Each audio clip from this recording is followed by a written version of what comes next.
Good morning, everybody. Kurt Risch here, and thanks for joining me on One Shepherd.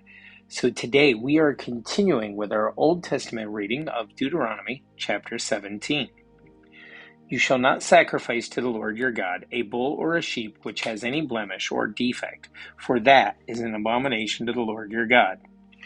If there is found among you, within any of your gates, which the Lord your God gives you, a man or a woman who has been wicked in the sight of the Lord your God, in transgressing his covenant, who has gone and served other gods and worshipped them, either the sun or moon or any of the host of heaven, which I have not commanded, and it is told to you, and you hear of it, then you shall inquire diligently.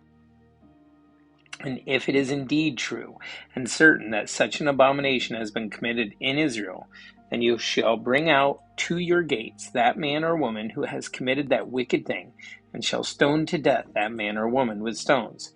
Whoever is deserving of death shall be put to death on the testimony of 2 or 3 witnesses. He shall not be put to death on the testimony of 1 witness. The hands of the witnesses shall be the first against him to put him to death, and afterward the hands of all the people. So you shall put away the evil from among you.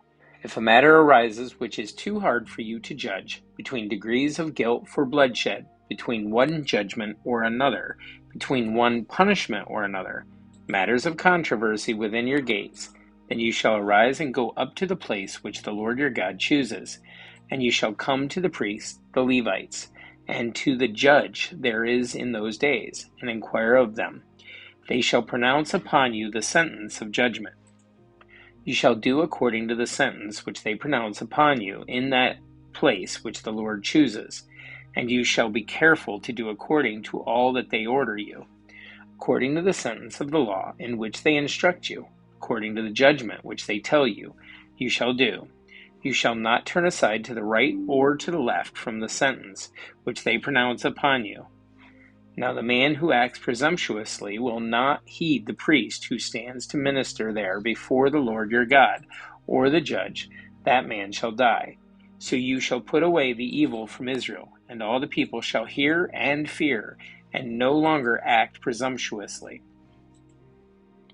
When you come to the land which the Lord your God is giving you, and possess it, and dwell in it, and say, I will set a king over me, like all the nations that are around me, you shall surely set a king over you, whom the Lord your God chooses, one from among your brethren. You shall set as king over you.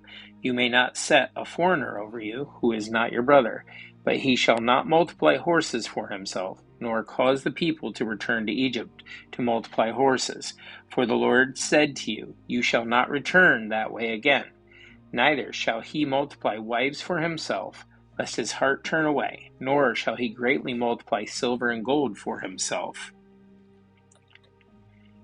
Also, it shall be, when he sits on the throne of his kingdom, that he shall write for himself a copy of this law book from the one before the priests, the Levites, and it shall be with him, and he shall read it all the days of his life, that he may learn to fear the Lord his God, and be careful to observe all the words of this law and these statutes, that his heart may not be lifted above his brethren, that he may not turn aside from the commandment to the right hand or to the left, and that he may prolong his days in his kingdom, he and his children in the midst of Israel.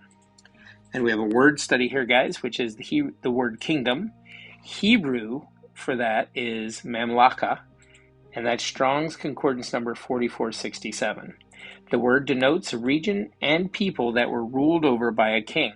His office was usually hereditary, and his authority derived from it.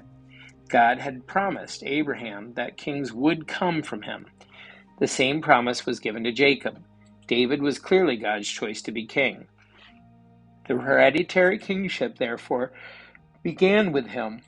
From him would descend Jesus Christ, the Lion of the tribe of Judah, the root of David. In the light of the Messiah's descent from David, the meaning of God's covenant with David becomes clear. I will establish the throne of his kingdom forever. Guys, that's it for our reading of Deuteronomy chapter 17. Thank you so much for joining us. Be sure to like and subscribe below. If you have any comments or questions, put them below. I'd be glad to chat with you. May you have a great day, and God bless.